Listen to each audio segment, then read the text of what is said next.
आज हम सामाजिक अध्ययन के अंतर्गत विषय भूगोल में उत्तर प्रदेश के प्राकृतिक क्षेत्र के बारे में बात करेंगे और उत्तर प्रदेश के प्राकृतिक क्षेत्र के अंतर्गत क्या-क्या विविधताएं हैं, क्या-क्या कौन-कौन से क्षेत्र हैं, उनकी प्राकृतिक और भौगोलिक स्थिति क्या है, तो इसके बारे में हम आज विस्तृत आपसे चर्चा करेंगे। तो सबसे पहले हम एक परिचय के तौर पे जो भौगोलिक परिचय है उत्तर प्रदेश का, उस पे बात करेंगे। तो उत्तर प्रदेश का जो लैटिट्यूडनल एक्सटेंट है 23 डिग्री 52 मिनट उत्तरी अक्षांश से 23 डिग्री 24 मिनट उत्तरी अक्षांश तक और 77 डिग्री 5 मिनट पूर्वी देशांतर से 84 डिग्री 38 मिनट पूर्वी देशांतर तक है। तो ये इसका लैटिट्यूडनल और लॉन्गिट्यूडनल एक्सटेंट है इस प्रदेश का। पूर्व से पश्चिम तक इसकी लंबाई 650 किलोमीटर है और उत्तर से दक्षिण तक इसकी लंबाई 240 किलोमीटर। तो उत्तर प्रदेश का जो संपूर्ण क्षेत्रफल है वो 2,40,928 वर्ग किलोमीटर है, जो भारत के संपूर्ण क्षेत्रफल का 7.33% है। क्रमशः जो है राजस्थान, महाराष्ट्र और मध्य प्रदेश ये उत्तर प्रदेश से 3 बड़े जिले हैं क्षेत्रफल की दृष्टि से। उसके बाद चौथे नंबर पर उत्तर प्रदेश का है। तो इस प्रकार हम कह सकते हैं कि क्षेत्रफल की दृष्टि से उत्तर प्रदेश जो है चौथा राज्य है और हम सब जानते हैं कि जनसंख्या की दृष्टि से प्रदेश जो है पहला सबसे ज्यादा डेंसली जनसंख्या वाला राज्य है। अब इसके बाद एक सर्वाधिक क्षेत्रफल वाले जो 4 जिले हैं उनको हम घटते क्रम में अगर जाने सबसे बड़ा जिला जो है वो खीरी है, उसके बाद सोनभद्र है, हरदोई है, सीतापुर है। इसी तरह से न्यूनतम क्षेत्रफल वाले जो 4 जिले हैं वो बढ़ते के क्रम में है, हापुड़, गाजियाबाद, भदोही और शामली। तो ये कुछ एक्सटेंट जो उत्तर प्रदेश की क्या स्थिति है, भौगोलिक स्थिति, इस पे एक सामान्य परिचय रहा। इसके अलावा इस मैप में भी आप देख रहे हैं कि उत्तर प्रदेश को हम मुख्य रूप से 4 मुख्य भागों में विभाजित करते हैं। एक जो पश्चिमी उत्तर प्रदेश का बहुत बड़ा भाग है जिसको हम ब्रज और बीच में अवध है, ईस्ट में पूर्वांचल है और उसके साउथ पार्ट में देखें तो बुंदेलखंड रीजन है। तो ये बृहद रूप से 4 प्रमुख क्षेत्रों में हम इसको विभाजित करते हैं। इसके अलावा हम ये भी जानने की कोशिश करेंगे कि उत्तर प्रदेश से सटे हुए कौन-कौन से राज्य हैं और नेपाल के साथ उत्तर प्रदेश की अंतर्राष्ट्रीय सीमा लगती है और कौन-कौन से राज्य हैं, ये आपको जानने की ज़रूरत है। जानिए कि किस-किस राज्यों से उत्तर प्रदेश की सीमाएँ लगती हैं। अब जलवायु, वनस्पति एवं भू संरचना के आधार पर अगर बात करें तो हम मुख्य रूप से 2 प्राकृतिक प्रदेशों में जो नेचुरल रीजन जैसे भौगोलिक रूप से हम देखें जहाँ पे तो उस पूरे प्रदेश को हम 2 मुख्य रूप से 2 मुख्य भागों में बांटते हैं। एक जो है वो दक्षिण का जो पठारी प्रदेश है, बुंदेलखंड और बघेलखंड वाला जो रीजन है, जिस बुंदेलखंड जो दक्षिण का पठारी प्रदेश का जो क्षेत्रफल है वो 45,200 वर्ग और दक्षिण के पठारी प्रदेश में 2 प्रमुख भाग हैं, बुंदेलखंड और बघेलखंड। दूसरा जो प्रमुख नेचुरल रीजन है वो मैदानी भाग है। मैदानी भाग के अंदर और डिटेल में हम आगे की स्लाइड्स में आपसे चर्चा करेंगे। तो अगर हम जियोमॉर्फोलॉजी के अनुसार बात करें, भू-आकृति के हिसाब से, तो उत्तर प्रदेश को 2 विशिष्ट भौगोलिक क्षेत्रों में गंगा के मध्यवर्ती मैदान और दक्षिण उच्च भूमि में बांटा जा सकता है। उत्तर प्रदेश का कुल क्षेत्रफल लगभग 90% हिस्सा गंगा के मैदान में है। तो इस प्रकार हम ये समझे कि उत्तर प्रदेश का ज्यादातर पार्ट्स जो है, ज्यादातर एरिया जो है वो मैदानी भाग है, वो गंगा का मैदान है। मैदान अधिकांशतः गंगा और उसकी सहायक नदियों द्वारा लाए गए जलोढ़ अवसादों से बने हैं और इस क्षेत्र के अधिकांश हिस्सों में उतार चढ़ाव नहीं है। मतलब कि जो टेबल लैंड एक तरह से देखा जाए तो जो सतह का जो विस्तार है वो बहुत ज्यादा समतल है, बहुत ज्यादा ऊंचाई और बहुत ज्यादा पठार और इस तरह के उबड़ खाबड़ वाले क्षेत्र नहीं है, मैदानी। तो अधिकांशतः क्षेत्र जो है समतल है। यदि मैदान और ये मैदान बहुत उपजाऊ है, लेकिन इनकी ऊंचाई में भिन्नता है। जो उत्तर में अगर देखें तो 305 मीटर और सुदूर पूर्व में 58 मीटर। तो इसको ऐसे भी समझे कि अगर गंगा का जो बहाव का क्षेत्र है, ढल है, तो जो भी नदियां हैं वो अपने ढाल की तरफ बढ़ती हैं। तो पूरे प्रदेश में गंगा की स्थिति को देखें तो उत्तर की तरफ जो है उसका ढाल कम है, 58 मीटर है। तो गंगा के मैदान की दक्षिणी उच्च भूमि अत्यधिक विच्छेदित और विषम विंध्य पर्वतमाला का एक भाग है, जो सामान्यतः दक्षिण पूर्व की ओर उठती चली जाती है, और यहाँ ऊंचाई कहीं कहीं 305 मीटर से भी अधिक है। तो अब इसकी जो बनावट है वो मुख्य रूप से जो उत्तर प्रदेश की जो भौगोलिक स्थिति है और उसकी जो जियोमॉर्फोलॉजी है, तो अगर इसमें देखें तो यह प्राचीनतम चट्टान नीस की चट्टानों से मिलकर बना है। इग्नियस रॉक जिसको बोलते हैं से, और नीस की चट्टानों से मिलकर बना है। यहाँ प्रमुख रूप से जो जलवायु है वो मानसूनी प्रकृति की है, मानसूनी जलवायु पाई जाती है। और ग्रीष्म ऋतु में जो एवरेज टेम्परेचर है वो 28 से 32 डिग्री सेंटीमीटर है, और एक औसत वर्षा जो है वो 100 सेंटीमीटर की वर्षा जो है यहाँ रिकॉर्ड की जाती है, और सामान्य ऊंचाई जो है वो 450 मीटर। तो जो इसमें और भी जो एक भौगोलिक स्थिति के अंतर्गत जो है विंध्य मेखला का जो तीसरा प्रखंड जो है बुंदेलखंड है, इसके बारे में और हम डिटेल में बात करेंगे, जिसमें बेतवा, धसान और ये प्रमुख जो नदियां हैं, नर्मदा की ऊपरी घाटी, पंचमढ़ी से अमरकंटक तक ऋक्ष पर्वत का जो हिस्सा सम्मिलित है। तो ये प्रमुख कुछ विंध्य में दक्षिणी पठार की जो नदियां हैं। तो बुंदेलखंड को एक भौतिक क्षेत्र घोषित किया गया है, और उसकी सीमाएं इस प्रकार निर्धारित की गई हैं कि वो जो क्षेत्र उत्तर में यमुना, दक्षिण में विंध्य, प्लेटो की श्रेणियां, उत्तर पश्चिम में चंबल, दक्षिण पूर्व में पन्ना, अजयगढ़ श्रेणियों से घिरा है, बुंदेलखंड के नाम से जाना जाता है। इसमें उत्तर प्रदेश के जो प्रमुख जिले हैं वो जालौन है, झांसी है, ललितपुर है, चित्रकूट है, हमीर है, बांदा है, महोबा है। और इसमें मध्य प्रदेश के जो कुछ जो जिले हैं वो सागर है, दामोह है, टीकमगढ़। ये जो पूरा जो भौगोलिक क्षेत्र, जो बृहद भौगोलिक क्षेत्र है, दामोह, टीकमगढ़, छतरपुर, पन्ना, दतिया के अलावा भिंड के जिले, लाहार और ग्वालियर जिले की मांडेर तहसीलें और रायसेन और बिरसा जिले के कुछ भाग भी शामिल हैं। हालांकि ये सीमाएं रेखाएं जो है भू संरचना की दृष्टि से उचित कही जा सकती। अब जो प्राकृतिक संरचना है उस पर हम और डिटेल में बात करेंगे। तो जैसा कि जानते हैं कि उत्तर प्रदेश का जो क्षेत्रफल है वो 2,40,928 वर्ग किलोमीटर है, और यह गंगा के मध्यवर्ती मैदान के उपजाऊ भूभाग से उत्तर में हिमालय की निचली पर्वतमाला और दक्षिण में विंध्य पर्वतमाला तक फैला हुआ है। इसका जो पूरा स्ट्रेच भौगोलिक रूप से जो प्राकृतिक जो इसका जो स्ट्रक्चर है वो इस प्रकार से है। और उत्तर प्रदेश की जो सीमाएं हैं, जैसा कि मैंने पहले स्लाइड में भी बात की थी, वो सीमाएं किन किन राज्यों से लगती है। इसकी सीमा जो है उत्तराखंड से लगती है, हरियाणा से लगती है, दिल्ली, राजस्थान, बिहार, झारखंड, मध्य प्रदेश।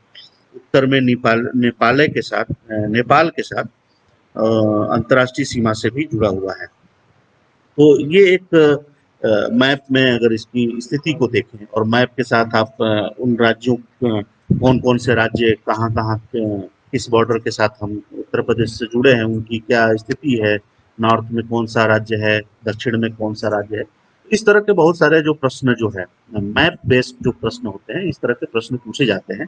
तो आपको उत्तर प्रदेश के मैप को देखना है। उस मैप में कौन कौन से राज्यों के साथ उत्तर प्रदेश की सीमाएं हैं, किस राज्य के साथ सबसे बड़ी सीमा है, किस राज्य के साथ सबसे छोटी सीमा है। उत्तर प्रदेश के मैप में आप ये देखें कि ब्रज के रीजन में कौन कौन से जिले हैं, अवध में कौन से हैं, पूर्वांचल में कौन से हैं, बुंदेलखंड रीजन में कौन कौन से जिले हैं। तो ये विस्तृत मैप बेस्ड जो बहुत सारे सवाल हैं, तो इस प्रकार से उन सवालों के उत्तर आप खोज सकते हैं। जो यामुत्तर लाइन है, जो समय किस है वो किस जिले से में है, इसका लैटिट्यूडनल लॉन्गिट्यूड क्या एक्सटेंट है, इस तरह के बहुत सारे सवाल पूछे जाते हैं। वनस्पतियां, नदियां, इन सब और भी जो विविध प्राकृतिक क्षेत्र हैं प्रदेश के, उनके बारे में हम और चर्चा करेंगे। जैसा कि हम सब जानते हैं कि गंगा और यमुना जो प्रमुख दो नदियां हैं, इनके अलावा इनकी बहुत सारी सहायक नदियां हैं जो ट्रिब्यूटरीज हैं, और उनका कैचमेंट एरिया है। फिर उस नदी नदी की जो मॉर्फोलॉजी है, उसकी जो जियो मॉर्फोलॉजी है, उसके अलावा जो नदियों द्वारा बहुत सारे आकृतियों का निर्माण होता है, सब विषय आप पूर्व की कक्षाओं में पढ़े होंगे कि नदी के द्वारा जो अपर्दन के द्वारा कौन से आकृति का निर्माण होता है, और उन नदियों पे कौन कौन से डैम बने हैं, कौन सी नदी सिंचाई के लिए उपयुक्त है, नहर को कहाँ से निकली। इस तरह के बहुत सारे जो प्राकृतिक क्षेत्रों से जुड़े हुए सवाल हैं, उनके उत्तर आपको खोजने चाहिए। इस तरह के प्रश्नों के सवालों के उत्तर आपको विभिन्न प्रतियोगी परीक्षाओं के लिए भी सहायक होंगे। तो गंगा और उसकी सहायक नदियां, यमुना नदी, रामगंगा नदी, गोमती नदी, घाघरा नदी, गंडक, हिमालय के हिम से लगातार पानी लाती हैं। और विंध्य श्रेणी से निकलने वाली जो नदियां हैं, चंबल, बेतवा, केन, यमुना नदी में मिलने से पहले राज्य के दक्षिण पश्चिमी हिस्से में बहती है। विंध्य श्रेणी से निकलने वाली जो सोन नदी है, राज्य के दक्षिण पूर्वी भाग में बहती है। राज्य की सीमा से बाहर बिहार में गंगा नदी में मिल जाती है। तो ये कुछ प्रमुख नदियां हैं। कौन सी नदी किस नदी की ट्रिब्यूटरी है, मेजर रिवर, और उस नदी में कहाँ किस स्थान पे जाके मिलती है, उनका जो संगम स्थान क्या है, उसका उन नदियों के उद्गम स्थान क्या है, उन नदियों पे कहाँ कहाँ बांध बने हैं, उन नदियों पे किस तरह की बिजली की जो परियोजनाएं हैं, हाइड्रोलिक जो कौन से प्रोजेक्ट कहाँ पे हैं, इस तरह के बहुत सारे जो प्रश्न हैं, इनके प्रश्नों के उत्तर आपको खोजने चाहिए। अब हम बात करेंगे कि देश की जो वनस्पति और जीव जीव के बारे में, जो नेचुरल फ्लोरा एंड फ्यूना। तो जैसा कि पूरे राज्य के पूरे क्षेत्रफल का लगभग बस 12.8% वन से आच्छादित है। हिमालय प्रक्षेत्र, गंगा के मैदान में स्थित जो तराई भाबर के क्षेत्र हैं, वहाँ पे अधिकतर वन, जो तराई और भाबर वाले जो बेल्ट हैं, जो हिमालय के से नीचे के जो क्षेत्र हैं, वहाँ पे बहुत प्रचुर मात्रा में वनों की मात्रा है। विंध्य क्षेत्र के वन में अधिकतर झाड़ियां हैं। जौनपुर, गाजीपुर, बलिया में कोई वन भूमि नहीं है। 31 जनपदों में वन क्षेत्र बहुत कम है। कुछ ऐसे क्षेत्र हैं जहाँ पे वनों की प्रचुरता है, कुछ ऐसे क्षेत्र हैं जहाँ वन रहित है। तो ऊंचाई वाले स्थानों में रोडोडेंड्रन और भोजपत्र के जंगल हैं। उसके नीचे वाले क्षेत्रों में देवदार, चीड़ आदि पाए जाते हैं। तराई भाबर में साल, हल्दू, शीशम प्रचुरता से पाए जाते हैं। विंध्य के जंगलों में चिरौंजी, ढाक, सागौन, महुआ और तेंदू के जंगल होते हैं। पहाड़ी क्षेत्रों के जंगलों में जो नीचे वाले जो पाते, वहाँ कुछ क्षेत्रों में औषधीय पौधे भी पाए जाते हैं, साल, चीड़, देवदार। सबसे पहले नए वीडियो को देखने के लिए आप हमारे चैनल को सब्सक्राइब करें और बेल आइकन को प्रेस करें, जिससे कि जब भी मैं नया वीडियो अपलोड करूं तो आपको उसका नोटिफिकेशन मिल जाए।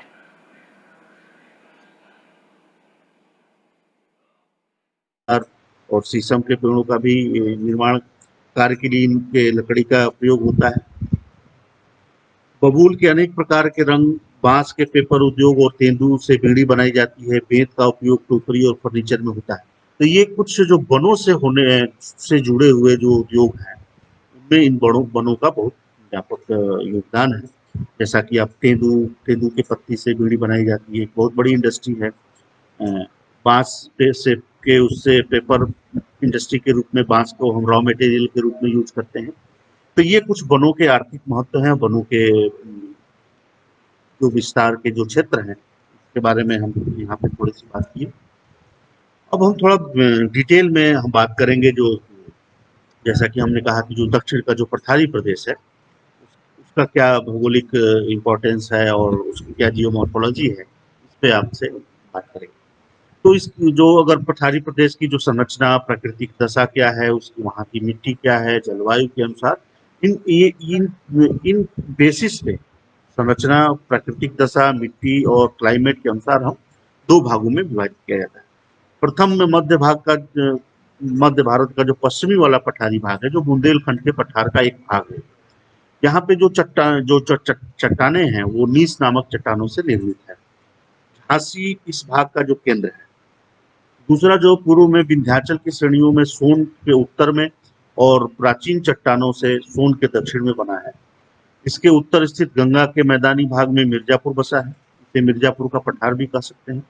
यह भाग ऊंची नीची छिन्न भिन्न और एकल पहाड़ियों और अत्यंत छोटी घाटियों से मिलकर के बना है। अब बुंदेलखंड के बारे में थोड़ा सा और भी डिटेल में हम आपको बताने की कोशिश करेंगे। तो मध्य भारत का एक प्राचीन क्षेत्र है।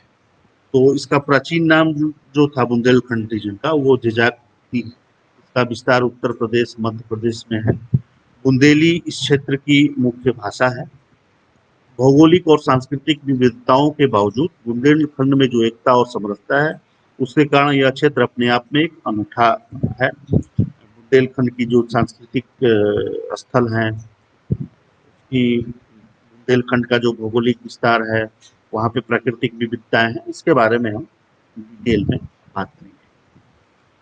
ऐतिहासिक रूप से बुंदेलखंड का एक बहुत बड़ा महत्व है और सामाजिक और सांस्कृतिक विरासत, वहाँ बुंदेली माटी में जन्मी अनेक विभूतियों के नाम आप जानते हैं, उनके कार्यों से आप परिचित हैं।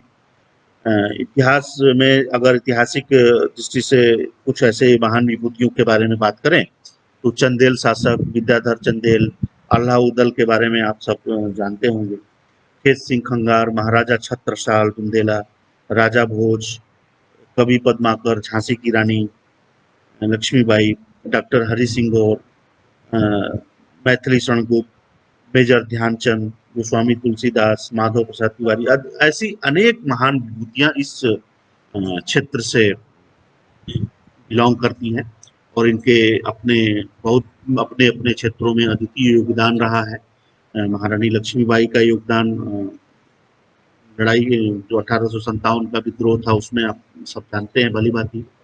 अलाउदल और इसी तरह से जितने भी महान विभूतियां हैं, गोस्वामी तुलसीदास जी, मेजर ध्यानचंद, तो ये सब महान विभूतियां इस धरती से पैदा हुई हैं। बुंदेलखंड में ही तारण पंथ का जन्म स्थान है। ये कुछ इस क्षेत्र की जो सांस्कृतिक और प्राकृतिक क्षेत्रों के साथ साथ कुछ यहाँ पे हम सांस्कृतिक क्षेत्रों की भी बात कर रहे हैं। बुंदेलखंड में शहर, खजुराहो और सागर विश्व प्रसिद्ध है। गंगा का जो, और इसके बाद हम जो दूसरा जो महत्वपूर्ण भाग है उत्तर प्रदेश का, जो नेचुरल रीजन है, वो गंगा का मैदान है। गंगा के मैदान में उत्तर प्रदेश का अधिकांश भाग आता है। जैसा कि मैंने पहले भी बताया कि ज्यादातर जो एरिया है वो गंगा के मैदान के वाले ही एरिया है जो इस प्रदेश में है। यह मैदान गंगा और उसकी सहायक नदियों के द्वारा, जैसे राम गंगा, घाघरा आदि नदियों से बना है और समतल है, सुप्रवाहित और प्रधानतया कृषि मुख्यतः इन क्षेत्रों का जो व्यवसाय है वो कृषि आधारित है, क्योंकि नदियों द्वारा लाए गए जल से, जो जलोढ़ मिट्टी से जो बृहद क्षेत्रों का निर्माण होता है, वो बहुत ही उपजाऊ है। तो इसलिए इस प्रधानतया जो है वो कृषि आधारित क्षेत्र है। इस मैदान को निम्नलिखित उप विभागों में भी विभक्त किया जा सकता है। अगर गंगा के मैदान को हम कई सारे सब भाग में बांटें तो उसमें ऊपरी गंगा का जो मैदान, जो इलाहाबाद के समीप तक, और जहाँ पे अगर वार्षिक वर्षा रेखा, अगर नेचुरल हम एनुअल रेनफॉल के हिसाब से हम डिस्ट्रीब्यूट करें तो वहाँ पे औसतन 40 इंच की वार्षिक वर्षा होती है। पश्चिम में स्थित जो इसका जो धरातल जो है 400 फुट जो है उससे 700 फीट, और अलग अलग जो ये ऊपरी का गंगा का जो मैदान है वो अलग अलग क्षेत्रों में उसकी अलग अलग ऊंचाइयां हैं। तो इस जो गंगा का मैदान का अधिकांश जो भाग है वो गंगा और यमुना के दोआब में पड़ता है।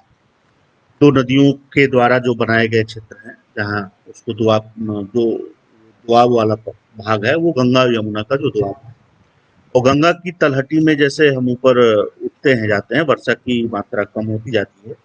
अतः 40 से 30 इंच वर्षा वाले प्रदेश को मध्य भाग का मैदानी भाग, और 30 इंच से कम वर्षा वाले जो पश्चिमी अपेक्षाकृत शुष्क भाग को पश्चिम का मैदानी भाग कहते हैं।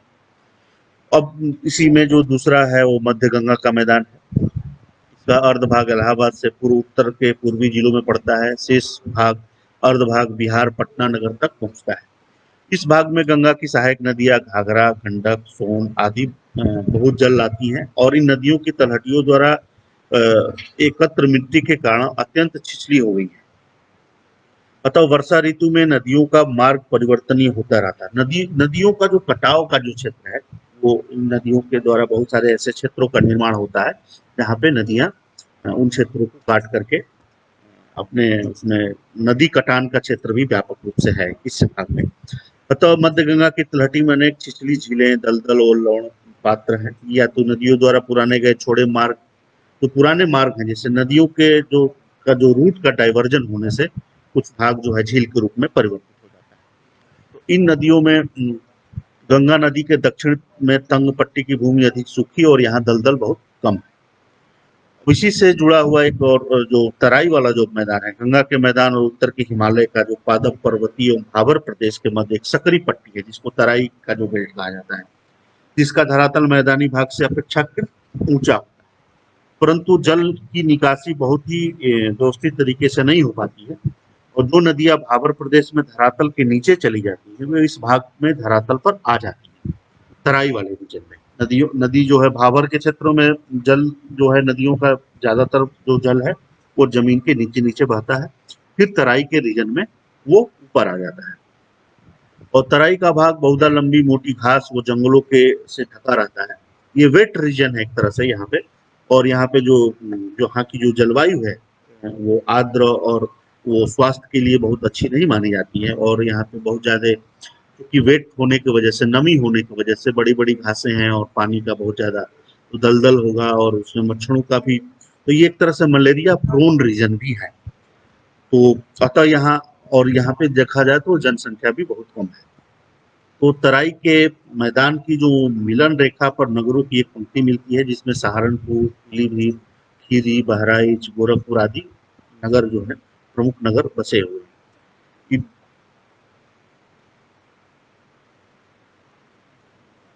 अब हम यहाँ पे प्रदेश की जो मिट्टी और वर्षा की विषमता और सिंचाई से जुड़े हुए कुछ बातों पर आपका ध्यान आकर्षित करना चाहेंगे। तो उत्तर प्रदेश के जो मैदानी भाग हैं, जैसा कि ये मैदानी भाग गंगा और यमुना के दोआब में स्थित है और जलोढ़ मिट्टी के नदियों के द्वारा जो लाई गई मिट्टी से ये मैदान उपजाऊ बने हैं और इसमें जलोढ़ मिट्टी है। तो नदी के किनारे के पास वो का जो क्षेत्र है उसको हम खादर कहते हैं और नदी के किनारे के पास खादर मिट्टी रहती है और बांगर में अच्छे जल निकासी वाली दोमट मिट्टी पाई जाती है, तो जिसके नीचे अधिकतर कंकड़ की परतें होती हैं। राज्य में दोमट मिट्टी, लोम और मटियार, क्ले और भूर या बलुआ इससे मिश्रण से बनी हुई कई प्रकार की मिट्टियां पाई जाती है। तो ये जो प्रमुख मिट्टी है यहाँ पे वो दोमट है, बलुआ मिट्टी भी पाई जाती है और खादर वाले क्षेत्र की अलग तरह की प्रकृति की मिट्टी है। करेली मिट्टी भी पूर्वी भाग के निम्न भाग कुछ भागों में काली मिट्टी भी पाई जाती है। तो मटियार और करेल मिट्टी पूर्वी भाग के निम्न भागों में मिलती है जो धान के लिए उपयुक्त है। धान की खेती के लिए यह मिट्टी बहुत ही उपयुक्त है। दोमट मिट्टी जो अपेक्षाकृत ऊंचे भागों में मिलती है और सींचने पर अत्यंत उपजाऊ हो जाती है। तो दक्षिण के पठारी भागों तथा मध्य मैदान में फतेहगढ़, कानपुर और इलाहाबाद जिलों में राकर, कांवर, परवा और मार मिट्टी पाई जाती है। तो जो बुंदेलखंड के पठारी भागों की मिट्टी है, ये मिट्टियां अपेक्षाकृत उपजाऊ और तथा शुष्क होती है। अपेक्षाकृत शुष्क भागों में एक प्रकार की जो क्षारीय मिट्टी भी पाई जाती है, जिसे हम रेह कहते हैं। तो कुछ ऐसे भी जिले हैं प्रदेश के अंदर जहाँ पे रेह मिट्टी पाई जाती है, जो जिसमें वैसी मिट्टी जिसमें की क्षार की मात्रा ज्यादा है। तो यह मिट्टी और रेह के वजह से जो है वो ऊसर वाले क्षेत्र भी बन जाते हैं। तो रेह मिट्टी जहाँ पे है वहाँ पे वो मिट्टी कृषि कार्यों के लिए उपयुक्त नहीं होती है, क्षार की मात्रा ज्यादा होती है। तो ये एक तरह से बंजर भूमि का निर्माण करती है। गंगा घाघरा दोआब के में ऊसर मिट्टी की अपेक्षाकृत प्रचुरता है।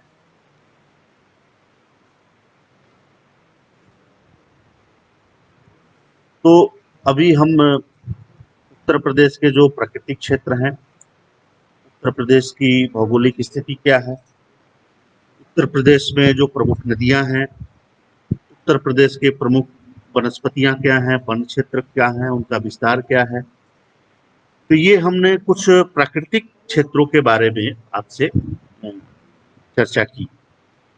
इसके अलावा भी उत्तर प्रदेश की क्या-क्या विविधताएं हैं, सांस्कृतिक रूप से, राजनीतिक रूप से, आर्थिक रूप से। आर्थिक में कृषि की, उत्तर प्रदेश की कृषि का क्या है स्वरूप, कौन-कौन सी प्रमुख फसलें हैं, कौन-कौन से प्रमुख आयात निर्यात के क्षेत्र हैं, किन फसलों का आयात होता है, कौन सी फसल की प्रचुरता है, कितनी औद्योगिक क्षेत्र हैं। तो ये एक तरह से आर्थिक, उत्तर प्रदेश का जो आर्थिक दृष्टिकोण है, सांस्कृतिक दृष्टिकोण क्या क्या है, इसके अलावा और भी जो भौगोलिक विविधताएं हैं, यातायात के जो साधन हैं, उन साधनों का कितना क्या विस्तार है, कितने नेशनल हाईवे हैं, कौन कौन से हाईवे किन किन राज्यों को जोड़ते हैं। इस तरह के बहुत सारे जो सवाल हैं, प्रश्न हैं, इनके उत्तर आपको खोजने हैं। उत्तर प्रदेश की और भी क्या क्या विविधताएं हो सकते हैं, आर्थिक रूप से प्रमुख फसलें क्या हैं, उनके किन किस मौसम में कौन सी फसल बोई जाती है, प्रमुख फसल क्या है, गन्ने की कितनी मिलें हैं, गन्ने के क्षेत्र कौन से हैं, धान का क्षेत्र कौन सा है, गेहूं का कौन सा बृहद क्षेत्र है, पठारी भागों में कौन की क्या प्रमुख कृषि हैं। तो इस तरह के और क्या क्या सांस्कृतिक क्षेत्र हैं, इस तरह के बहुत सारे सवालों के जवाब, और इसको हम अगले अध्याय में विस्तृत से इन सब बातों पर चर्चा करेंगे। जनसंख्या की दृष्टि से अगर बात करें तो हम सब जानते हैं कि प्रदेश जो है सबसे ज़्यादा जनसंख्या वाला क्षेत्र है। तो 2011 की गणना के अनुसार उत्तर प्रदेश की क्या जनसंख्या है, उत्तर प्रदेश का क्या जनघनत्व है, अगर देखें तो लिंग के आधार पर क्या कितनी जनसंख्या है, लिटरेसी रेट क्या है। तो इस तरह के जो सांस्कृतिक पक्ष के बहुत सारे जो सवाल हैं, जो जननांकीय से जुड़े हुए, डेमोग्राफी ऑफ उत्तर प्रदेश, इस पर भी हम अगले अध्याय में आपसे चर्चा करेंगे। इसके अलावा आपको कौन कौन से जिले हैं जो जहाँ पे आबादी, जो मिलियन प्लस सिटीज कौन से हैं, स्मार्ट सिटीज कौन सी हैं, सबसे कम जन घनत्व वाला जिला कौन सा है, सबसे ज्यादा जन घनत्व वाला जिला कौन सा है। तो इस तरह के बहुत सारे जो व्यापक सवाल जो विभिन्न प्रतियोगी परीक्षाओं में पूछे जाते हैं, सबके जो हम अगले चैप्टर को जब डील करेंगे तो इस तरह के बहुत सारे सवालों के उत्तर आपको मिलेंगे। तो अभी आपका जो कार्य है, इस अध्याय को और इस प्रेजेंटेशन के बाद आपको उत्तर प्रदेश के प्राकृतिक क्षेत्र कौन से हैं, कौन सी प्रमुख नदियां हैं, नदियों का उद्गम स्थान क्या है, उन नदियों की लंबाई क्या है, तो इस तरह के बहुत सारे जो प्राकृतिक क्षेत्र हैं, तो उत्तर प्रदेश के प्राकृतिक रीजन और उसका आर्थिक महत्व, इस तरह के सवालों के उत्तर आपको वर्क के रूप में यहाँ से दिया जा रहा है। इस तरह के सवाल के उत्तर आप खोजिए, और भी बहुत सारे ऑब्जेक्टिव क्वेश्चंस इस पे तैयार किए जा सकते हैं। इस तरह के प्रश्नों को के उत्तरों को खोजिए, उनको हल करिए। जैसे मैंने अभी यहाँ सर्वाधिक क्षेत्रफल वाले 4 जिले की बात की, जो जिनका क्रम घटते हैं, इसी तरह से बढ़ते का क्रम क्या होगा, इसी तरह से हम जन घनत्व के आधार पर जिलों का बंटवारा करें, प्रमुख 4 जिले कौन से हैं, आबादी के हिसाब से कौन से 4 प्रमुख जिले हैं जहाँ पे जिनकी आबादी ज्यादा है। तो इस तरह के बहुत सारे सवालों के जवाब आपको खोजने हैं, जो आपके लिए विभिन्न प्रतियोगी परीक्षाओं में, आपके सिलेबस से जुड़ी हुई जो परीक्षा है उसमें इस तरह के सवालों के उत्तर आपको देने होते हैं। तो बहुत बहुत धन्यवाद। अगली कक्षा में हम फिर पुनः उत्तर प्रदेश के सांस्कृतिक पक्ष और आर्थिक पक्ष के बारे में डिटेल से आपसे बात करेंगे। बहुत बहुत धन्यवाद। Thank you. सबसे पहले नए वीडियो को देखने के लिए आप हमारे चैनल को सब्सक्राइब करें और बेल आइकन को प्रेस करें, जिससे कि जब भी मैं नया वीडियो अपलोड करूं तो आपको उसका नोटिफिकेशन मिल जाए।